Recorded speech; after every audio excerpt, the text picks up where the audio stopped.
ആ കാഞ്ഞിരപ്പള്ളി പാപ്പനെ ഞാനൊന്ന് കാണട്ടെ. അവന്റെ വാരിയിൽ ഞാൻ എടുത്തോണ്ട് തരാം പോരെ? അവനൊക്കെ ഇതിന്റെ മൂർച്ച എന്താണെന്ന് ഞാൻ കാണിച്ചു കൊടുക്കാം. അതിന്റെ ആവശ്യം വരികയല്ല, വിരണ്ടു പോയല്ലേ. ദൈവം സഹായിച്ച് തല്ലുകൊണ്ടവരൊക്കെ തിരിഞ്ഞു നോക്കാതെ ഓടുകയായിരുന്നു. കേട്ടോ മതി, എന്റെ ആദ്യത്തെ ഇടി കൊണ്ടവനുണ്ടല്ലോ, അവന്റെ പേര് പഞ്ചായത്ത് മെമ്പർ കുമരകം കൊച്ചു പാപ്പി.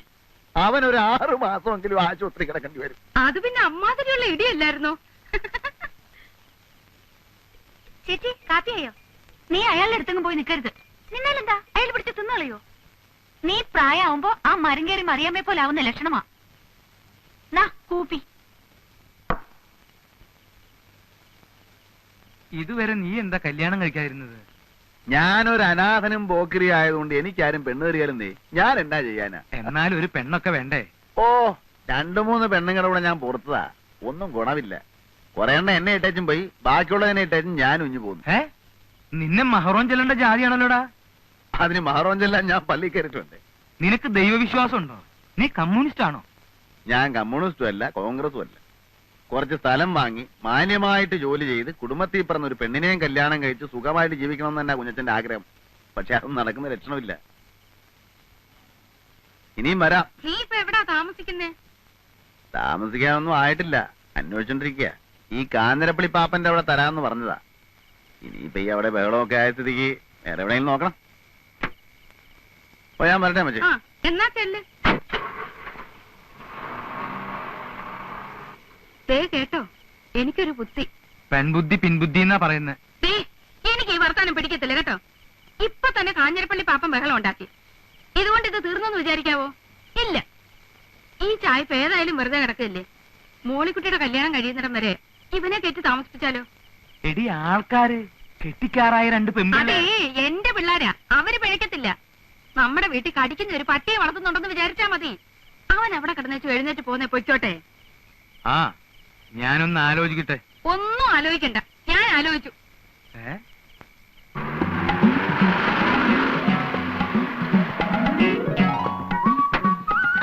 കുഞ്ഞച്ചൻ ചേട്ടൻ.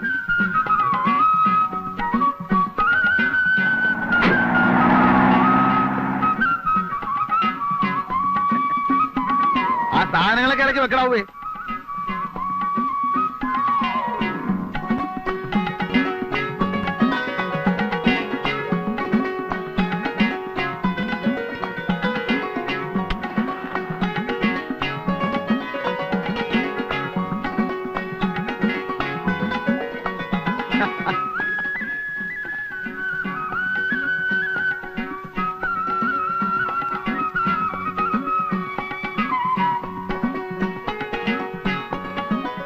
മോളിക്കുട്ടിയെ,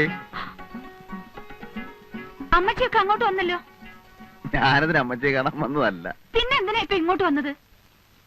ഞാൻ സത്യത്തില് പെരുന്നാളിന്റെ അന്ന് തുടങ്ങി, അല്ല, ആദ്യം ഞാൻ വേദപാഠ ക്ലാസിന്റെ അവിടെ വെച്ച് കണ്ട അന്ന് തുടങ്ങി മോളിക്കുട്ടിയെ ശ്രദ്ധിക്കുന്നു. എന്റെ മനസ്സിലുണ്ടായിരുന്നു ഒരു പെണ്ണ്, പക്ഷെ ഞാൻ അവളെ കണ്ടിട്ടില്ല. ആദ്യമായിട്ട് കണ്ടുവെന്ന് തോന്നിയത് അന്നാ. നിനക്ക് വേണ്ടിയാ ഞാൻ ആ പള്ളിയിൽ അടിപിടി ഉണ്ടാക്കിയത്. നിന്നെ രക്ഷിക്കാൻ വേണ്ടിയാ ഇപ്പോഴും താമസിക്കുന്നേ. അത് നിന്നോടുള്ള ഇഷ്ടം കൊണ്ടാ. അനാവശ്യം പറഞ്ഞാലുണ്ടല്ലോ, ഞാൻ എന്റെ അപ്പച്ചനോടോ. മോളിക്കുട്ടിയെ ഇത്തിരി തീ വേണം വീടിക്ക്. മോളിക്കുട്ടി ഇത്തിരി തീ എടുത്തു കൊടുക്കടി. ഞാൻ ആ വെട്ടുകത്തി എവിടെ വെച്ചു? എന്നതടി വെച്ചത്?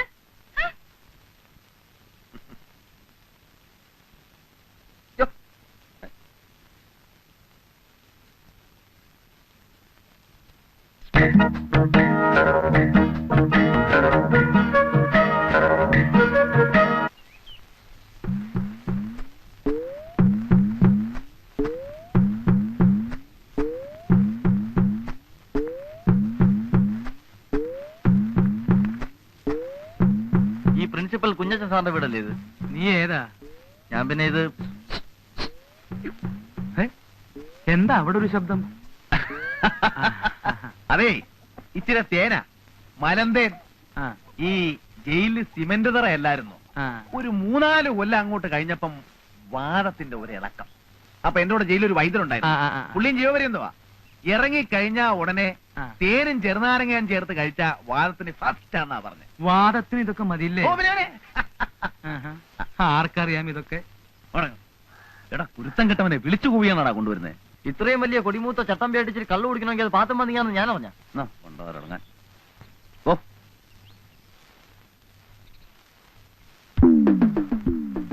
അമ്മച്ചി ദേ എന്തായാലും അമ്മേ ഈ പെണ്ണ് പറയുന്നത് കേട്ടോ.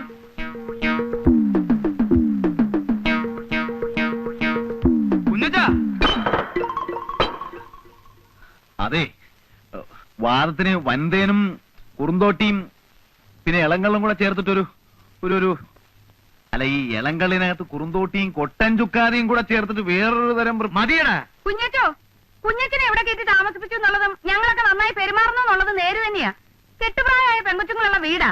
നേരം വിളക്കുകയും അത് ഞായറാഴ്ച ദിവസം ഇവിടെ ഇരുന്ന് ഇങ്ങനെ കള്ളുകുടിക്കാനൊക്കെ ഇല്ല. ഉള്ളത് പറയാമല്ലോ. അല്ല ചേട്ടത്തി, ആ അല്ലല്ല, ഞാൻ പറഞ്ഞേക്കാം, ഇതിവിടെ പറ്റിയല്ല. ഇരിക്കി. അല്ല നീ ഇത് എന്ത് ഭാവിച്ചാ? ചേട്ടാ ഉള്ള കാര്യം പറയാമല്ലോ. ഇത് വാദവുമല്ല, വൻതേനുമല്ല, കൊട്ടൻ ചുക്കാതിയുമല്ല, കള്ള ശീലിച്ചു പോയി. ഞായറാഴ്ച ആവുമ്പോ കുടിച്ചു കുടിച്ച് ബോധം കെട്ട് കിടന്ന് ഉറങ്ങും. നിനക്കപ്പം പള്ളിപ്പോക്കും കുർബാനയൊന്നും ഇല്ലടാ. അതിന്റെയൊക്കെ പ്രായത്തിൽ ഉപദേശിച്ചു തരാൻ വല്ലവരും വേണ്ടേ? എനിക്കൊന്നും നന്നാകണമെന്നുണ്ട്. ആത്മാർത്ഥമായ ആഗ്രഹം കൊണ്ട് പറയുക. ചട്ടമ്പിത്തരവും നിർത്തി എല്ലാം നിർത്തി ഈ ഗ്രാമത്തിലേക്ക് പോകുന്നതും അതിന് തന്നെയാ. പക്ഷേ ഒന്ന് നിയന്ത്രിക്കാൻ ആരെങ്കിലും ഉണ്ടെങ്കിൽ ചിലപ്പോ ഇതൊക്കെ അങ്ങ് നിന്നു പോകും ചേട്ടാ. നിനക്ക് നന്നാവണമെന്നും കുണം പിടിക്കണമെന്നും ശരിയായ ആഗ്രഹം ഉണ്ടെങ്കിൽ നിന്നെ ഞാൻ തന്നെ കൊണ്ടുപോയി സംസാരിപ്പിക്കാം. അയ്യ, തന്നെയുമല്ല, ഇടയ്ക്കിടയ്ക്ക് ധ്യാനം വരും, അതിലും സംബന്ധിക്കണം. സംബന്ധിക്കാവോ? ഉവ്വ. ദേ, എന്നോട് ഈ മണഗുണ വർത്താനം പറയരുത്. ചെയ്യാമെന്ന് പറഞ്ഞാൽ ചെയ്തിരിക്കണം. ദൈവത്തിന് മുമ്പിൽ തട്ടിപ്പ് കാണിക്കരുത്. ഇല്ല, ഞാൻ കുമ്പസാരിക്കാം, കുർബാന കൈക്കൊള്ളാം, ചേട്ടന്റെ ഉപദേശം അനുസരിച്ച് നടന്നോളാം. ദേ ഇപ്പൊ ഈ തെറ്റിന് മാപ്പ്. നിന്റെ പാപങ്ങളെല്ലാം ദൈവത്തിന്റെ പ്രതിപുരുഷനായ പുരോഹിതനോട് പറയൂ കുഞ്ഞച്ച. യഥാർത്ഥമായ പശ്ചാത്താപത്തോടും അനുതാപത്തോടും കൂടി നീ പശ്ചാത്തപിച്ചാൽ ദൈവം നിന്നോട് ക്ഷമിക്കും. 10 കൽപ്പനകളിൽ എന്തെങ്കിലും നീ ലംഘിച്ചിട്ടുണ്ടോ? 10 കൽപ്പനകളെന്ന് പറയുമ്പോ നീ മോഷ്ടിച്ചിട്ടുണ്ടോ? ഉവ്വ്. മാതാപിതാക്കളെയും ഗുരുജനങ്ങളെയും നീ ബഹുമാനിക്കാതിരുന്നിട്ടുണ്ടോ? മാതാപിതാക്കളില്ല, അനാഥ മന്ദിരത്തിലാ വളർന്നത്. പിന്നെ എടുത്തു വളർത്തിയത് അത് അപ്പോ അദ്ദേഹമാണല്ലോ നിന്റെ പിതാവെന്ന് പറയുന്നേ. ആ പിതാവിനെ നീ നിന്ദിച്ചിട്ടുണ്ടോ? നിന്ദിച്ചിട്ടുണ്ടോന്ന് ചോദിച്ചാ വാക്കുകൊണ്ടോ മറ്റോ? വാക്കുകൊണ്ടൊന്നും നിന്ദിച്ചിട്ടില്ല. പിന്നെ അങ്ങേര് കുരിശും തൂക്കിയിട്ടുള്ള പ്രാർത്ഥന വന്നപ്പോ ഒരു കല്ലെടുത്തെറിഞ്ഞു, തല പൊട്ടി ചോര വന്നു. അങ്ങനെയാണ് ആദ്യമായിട്ട് ദുർഗണ പരിഹാര പാഠശാല ചെന്ന് പെടുന്നത്. പിന്നെന്തൊക്കെ പാപങ്ങളാണ് നീ ചെയ്തിട്ടുള്ളത്?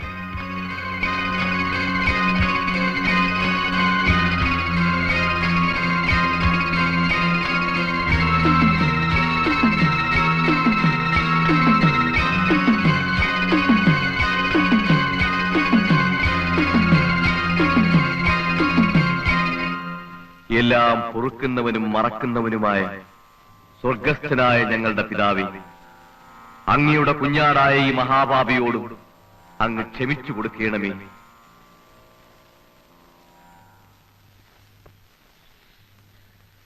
കുഞ്ഞേട്ടാ, ചേട്ടന് എന്നെ മനസ്സിലായോ? എന്നെ തല്ലിയവരെയും ഞാൻ മറക്കത്തില്ല. എന്താ പ്രശ്നം? അഡ്മിഷന്റെ ആവശ്യത്തിനാണെങ്കിൽ സീറ്റുകളെല്ലാം ക്ലോസാ. ഞാൻ മാനസികമായി അങ്ങേറ്റം തകർന്നിരിക്കുകയാണ്. ആണല്ലോ. ഉത്സവ പറമ്പി വെച്ച് പെണ്ണെ കയറി പിടിക്കുക, നാട്ടുകാർ മുഴുവൻ കൈകാര്യം ചെയ്യുക, പോലീസ് സ്റ്റേഷനിൽ പോലീസുകാർ തല്ലുക. മനസ്സിന് മാത്രമല്ല ശരീരത്തിനും അസുഖം ഉണ്ടാവുന്ന ഇടപാടാ. സത്യത്തിൽ ഞാനെന്ന് കാഞ്ഞിരപ്പള്ളി പാപ്പന്റെ ആൾക്കാർ മോളിക്കുട്ടിയെ വളയുന്നത് കണ്ടു. ചേട്ടനും മോളിക്കുട്ടിയെ നോട്ടം വിടുന്നത് കണ്ടു. പെരുന്നാൾ ആളിന്റെ ഇടയ്ക്ക് അവൾക്കൊരു ഉപദ്രവം ഉണ്ടാകണ്ടെന്ന് വിചാരിച്ച് ഞാൻ മെല്ലെ പിന്തുടർന്നതാ. പിന്നെ ജിമ്മി ആൾക്കാർ അവളെ ഉപദ്രവിക്കുന്നത് കണ്ടപ്പോ സത്യം പറയാം, എന്റെ അമ്മ സാക്ഷിയായി പറയാം, ഞാൻ രക്ഷിക്കാൻ ഓടി വന്നതാ. പക്ഷെ നിങ്ങൾ എല്ലാവരും കൂടി തെറ്റിദ്ധരിച്ച് എന്നെ.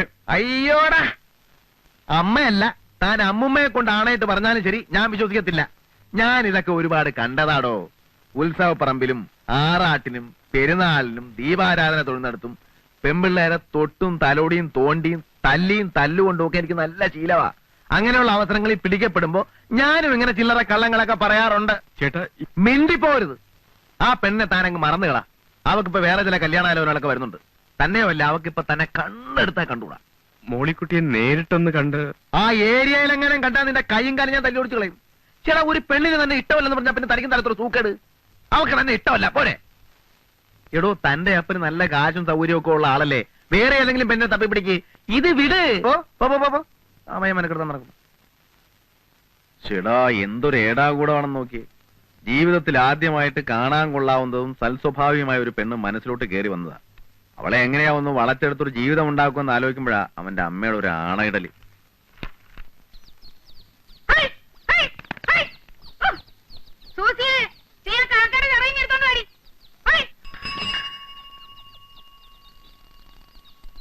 മിഖായിലിട്ട് ഒരു കത്തുണ്ട്.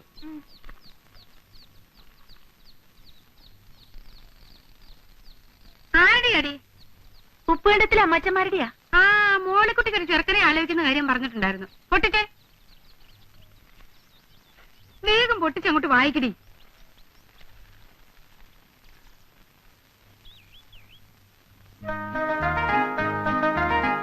അമ്മച്ചി ദേ ചെറുക്കനും കൂട്ടരും ബുധനാഴ്ച വരുന്നു. ബുധനാഴ്ച എന്ന് പറയുമ്പോ ഇന്ന് ചൊവ്വ. എന്റെ പാറമാധവേ, നാളെയോ?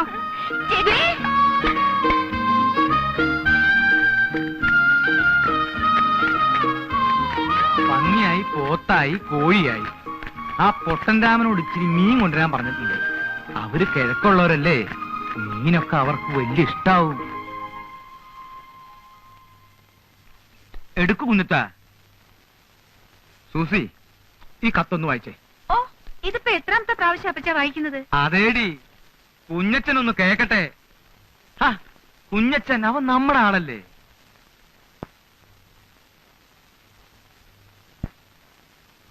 ചെറുക്കന് മുഴുവനും വേണ്ടല്ലോ, ചെറുക്കനെ കുറിച്ച് മാത്രം കേട്ടാ പോരെ? മതി മതി മതി പോരെ. തൈപ്പറമ്പി എന്നാണ് വീട്ടുപേര്. ആ. ചെറുക്കന്റെ വീട്ടുകാർ നമ്മളെ പോലെയല്ല, ആ. കഴിഞ്ഞുകൂടാൻ വലിയ സൗകര്യക്കാരാണ്. ആ. 8 ഏക്കർ റബ്ബറും ആ. 10-14 ഏക്കർ ഏലവും ഉണ്ട്. ആ. 4 ചേട്ടാനുജന്മാർ, ആ. 3 പേര് കമ്പത്താണ്. നിക്ക് കമ്പം തേനി.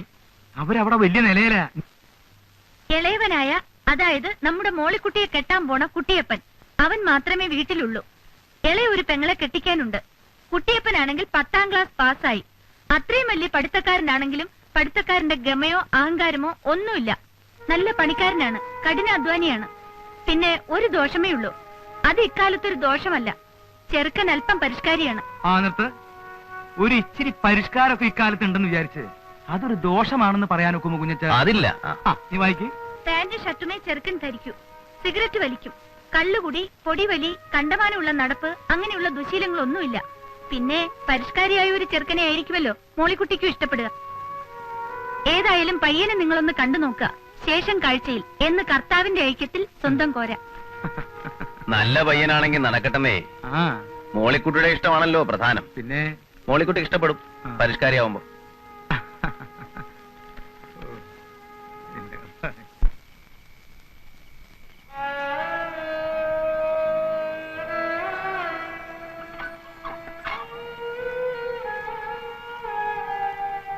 കുഞ്ഞച്ചൻ ചേട്ടൻ ഉറങ്ങിയോ? എന്താ സൂസു കുഞ്ഞെ? ഞാനൊരു കാര്യം ചോദിച്ചാ സത്യം പറയൂ? എന്നതാ സൂസു കുഞ്ഞെ? ഞായറാഴ്ച പള്ളിയിൽ പോയി കുമ്പസരിച്ച് കുർബാന കൈക്കൊണ്ട ആളല്ലേ? സത്യം പറയൂ. ആ. ചേച്ചിയുടെ പേരിൽ ചേട്ടൻ എന്തെങ്കിലും ആശയുണ്ടോ? ഞാനിങ്ങനെ തുറന്നു ചോദിക്കുന്നത് കൊണ്ട് വിഷമിക്കരുത്. ചേച്ചിയെ കല്യാണം കഴിക്കണമെന്ന് കുഞ്ഞച്ചൻ ചേട്ടന് ആഗ്രഹമുണ്ടോ? നീ എന്നായി പറയുന്നേ? ചേച്ചി അങ്ങനെ വല്ലതും? ചേച്ചി അങ്ങനെയൊന്നും പറഞ്ഞില്ല, പക്ഷെ എനിക്കങ്ങനെ തോന്നി. അതിപ്പോ ഞാൻ ആഗ്രഹിച്ചിട്ട് അങ്ങനെ ഒരു ആഗ്രഹം ഉണ്ടായിരുന്നു. കണ്ടാ കൊള്ളാവുന്ന ഒരുത്തൻ, കേറിക്കിടക്കാൻ ഇടവും 10-15 ഏക്കർ സ്ഥലവും പരിഷ്കാരിയുമായ ഒരുത്തൻ വരുമ്പോ പിന്നെ ചട്ടമ്പിയും പറയാൻ കൊള്ളാവുന്ന ഒരു അഡ്രസ് ഇല്ലാത്തവനും ജയിലിൽ കിടന്നവനും ഒക്കെ ആയി ഞാൻ എങ്ങനെയാ അത് അങ്ങനെ